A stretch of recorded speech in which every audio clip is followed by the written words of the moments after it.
Bonjour à tous, bienvenue dans cette nouvelle vidéo de conseil éditorial. Aujourd'hui, je vous parle du show don't tell, cette consigne d'écriture qu'à mon sens, il faut connaître et maîtriser si on veut écrire des romans ou des scénarios qui soient captivants. C'est une erreur que font beaucoup de personnes qui apprennent à écrire et même plus tard, parce que c'est pas facile de montrer des personnages en action, de montrer leur évolution, leur transformation. J'en ai parlé dans une autre vidéo sur la transformation des personnages.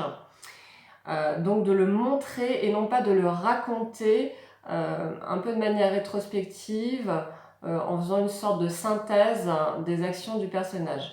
Tout ça, je vais vous en parler dans cette vidéo et je vais prendre des exemples illustrés parce que je pense que c'est nécessaire. Souvent, cette erreur, elle est flagrante au tout début des romans. C'est le moment où l'auteur a envie de donner énormément d'informations sur le contexte et on va avoir des pages et des pages de texte qui vont raconter des événements souvent antérieurs à l'action, alors qu'en fait, il faudrait montrer les choses. Il s'agit de montrer des personnages en action pour que les lecteurs puissent se faire leur propre idée de ces personnages, pour qu'ils puissent se plonger dans votre histoire en voyant les événements par eux-mêmes.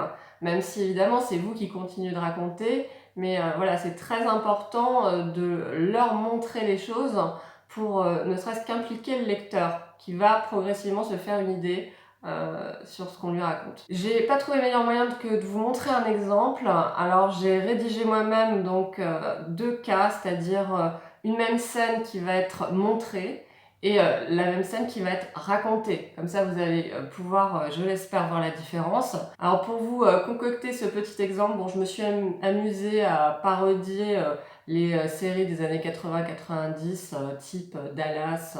Alors pour ceux qui connaissent pas, ce sont des séries, je crois qui d'ailleurs sont encore diffusées aux États-Unis, peut-être en France, je sais pas, j'avoue, et qui racontent souvent des histoires entre des personnes d'un milieu social plutôt aisé, dans des riches banlieues américaines. Voilà, ils ont vraiment des problèmes très graves à gérer, souvent. Donc moi je me suis amusée à parodier ça parce que je suis un peu comme tout le monde, j'ai aussi besoin de m'amuser, surtout quand je travaille. Alors, je vous lis la scène. Pablo se précipita dans le salon. Consuela était assise dans le canapé, elle sirotait un verre de scotch tout en feuilletant le dernier numéro du magazine Vogue. Elle ne prêta pas attention à Pablo qui se tenait debout près de la porte en chêne massif. Il attendait que Consuela daigne le regarder, mais elle continuait de tourner les pages du magazine en se demandant ce qu'elle allait bien pouvoir porter cet hiver. Ce petit pull en cachemire était absolument ravissant, bien qu'hors de prix. Quant à ce trench, il lui irait à ravir. Il fallait toujours avoir un trench dans son armoire, se dit-elle, songeuse. Pablo se racla la gorge. Consuela but une lampée de scotch pour se donner du courage. Elle savait que l'heure de la grande explication était venue. Elle se tourna vers Pablo. Il la fixait d'un air inquisiteur, prêt à lui sauter à la gorge. « Je sais ce qui t'amène, dit Consuela. Ma décision est prise, je veux divorcer. » Elle avait décidé de prendre les devants. Cette annonce déstabilisa Pablo pendant quelques secondes. Lorsqu'il eut repris ses esprits, son cœur se gonflait d'amertume. Elle n'allait pas s'en tirer comme ça. « Tu ne nies pas ?» lança-t-il. « Absolument pas. » Pablo bouillonnait. « Tu as donc couché avec mon petit frère Pablito. »« Absolument. C'est bien pour ça que je souhaite divorcer. J'ai des principes, vois-tu. » Pablo éclata d'un rire macabre. « Pour qui tu te prends, espèce de... » « Ne sois pas vulgaire, Pablo. Nous valons mieux que ça. Notre mariage battait de l'aile depuis des années et je souhaite reprendre ma liberté, voilà tout. Tu ne m'as donc jamais aimé. » « Si, au début, mais tu n'étais jamais là, Pablo, toujours en voyage d'affaires, par monts et par vaux. J'ai toujours été seule. Il faut dire que Pablito m'a souvent réconfortée. Ne me parle pas de lui. Comme tu voudras, mais sache que je ne reviendrai pas sur ma décision. Maintenant, si tu le veux bien, je pars faire un peu de shopping. J'ai repéré un petit pull en cachemire qu'il faut absolument que j'achète. Au revoir, Pablo. » Elle se leva et quitta le salon sans se retourner. Pablo se laissa tomber sur le canapé. La bouteille de scotch était à moitié pleine. Quelques heures plus tard, elle fut bonne à jeter dans la poubelle à recyclage. Voilà, donc c'est pas du tout de la grande littérature, mais ce n'est pas l'objectif.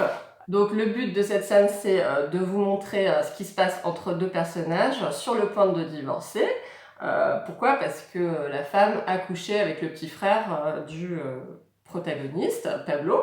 Et ce que vous voyez bien, c'est que cette scène, elle permet de dire beaucoup de choses sur ces personnages sans avoir à dire Pablo était comme ci, Consuela était comme ça. C'est-à-dire qu'on comprend assez vite que Consuela est une femme assez superficielle, qui n'a pas tellement de principes, contrairement à ce qu'elle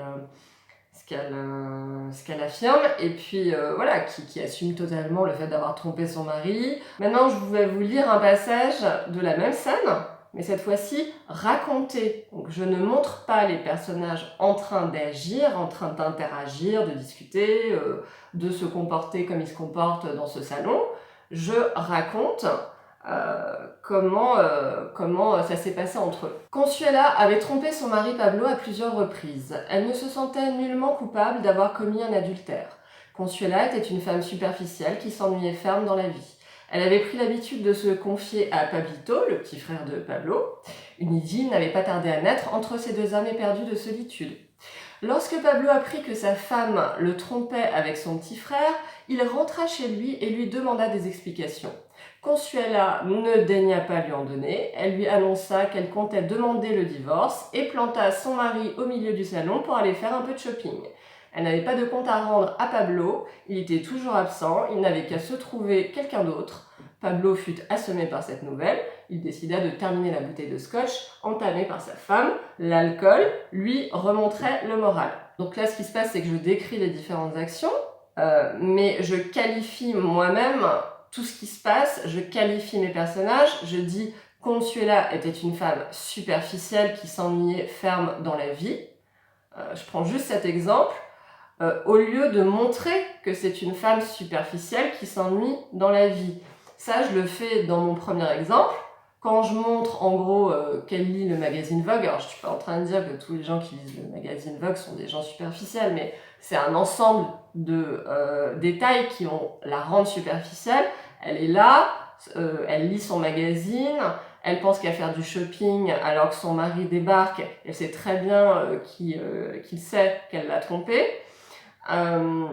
Sa façon de lui parler, de lui répondre, le dédain dont elle fait preuve, tout ça c'est montré dans mon premier exemple. Alors que dans mon deuxième exemple, je résume tout ça finalement en disant Consuela est une femme superficielle qui s'ennuyait ferme dans la vie. Je pourrais vous prendre d'autres exemples, mais je pense que c'est assez clair. En tout cas, si ça ne l'est pas, dites-le moi dans les commentaires. Je pourrais faire d'autres exercices là-dessus. Ce qu'il faut comprendre pour résumer ce show don't tell, c'est que vous devez toujours penser à montrer vos personnages tels qu'ils sont, de façon à ce que le lecteur se dise « Tiens, celui-là, il est comme ci ou il est comme ça », mais à la lumière de leur comportement, et non pas parce que le narrateur aura dit « Machin était comme ci, machin était comme ça ». Il faut vraiment toujours revenir à la trajectoire de votre personnage. Votre personnage va évoluer au cours de votre histoire. Votre but, c'est de montrer cette trajectoire. Tout ce qui relève de la trajectoire du personnage devra, je pense, être montré. Ça ne veut pas dire qu'il n'y aura pas des passages où vous allez raconter les choses. Mais pensez bien à montrer votre personnage principal en action et aussi les personnages secondaires quand c'est nécessaire. Donc en suivant ce fil conducteur, je pense que vous allez éviter de vous tromper. Il y a de toute façon un mélange entre les passages où on va montrer les personnages en action et les passages où le narrateur va prendre le relais pour expliquer des choses. Je ne suis pas du tout en train de dire qu'il n'y aura aucun passage où on va expliquer les choses. Mais attention, c'est vraiment un équilibre à trouver. Il faut toujours revenir, encore une fois, à la trajectoire de votre personnage principal. C'est elle que vous devez montrer. Voilà, si vous voulez que je fasse d'autres vidéos où je vais plutôt développer des exemples, voire des exercices d'écriture, surtout n'hésitez pas à me le dire dans les commentaires, voire par mail. Je suis en train de réfléchir à ça justement pour vous proposer des vidéos complémentaires. Voilà pour aujourd'hui, j'espère que ça vous aura aidé. Je vous dis à très bientôt pour de nouvelles aventures éditoriales et très bonne écriture à vous.